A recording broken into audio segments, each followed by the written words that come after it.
Guys এর আগের ভিডিওতে আমার একটা ভাই কমেন্ট করে জানাইছে যে আমরা power bank circuit fast charging নেয় না।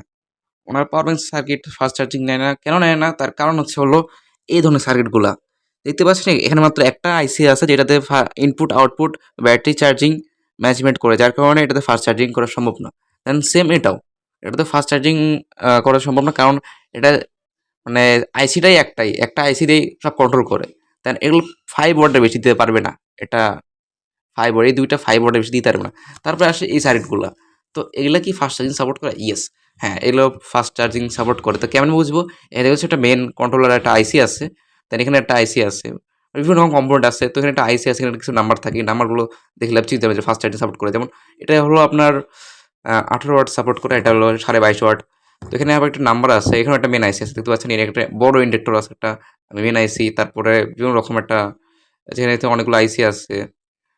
তো কি আইসিটা একটু দেখাচ্ছি, নাম্বারগুলো আমি দেখতে পাচ্ছেন না, জানি না। এই দেখতে পাচ্ছেন আইপি 5356 লেখা আছে। এটা আপনারা গুগলে সার্চ দিয়ে দেখবেন যে কী কী সাপোর্ট করে।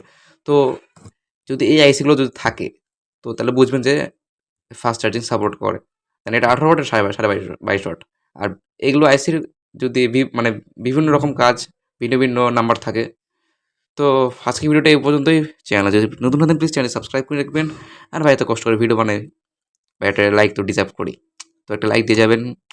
আর লাইক দিলে আমার মোটিভেশন বাড়ে যে আরও ভিডিও বানাতে হবে এরকম। তো একটা লাইক দিবেন আর চ্যানেলটি সাবস্ক্রাইব করে নেবেন। আল্লাহ হাফেজ।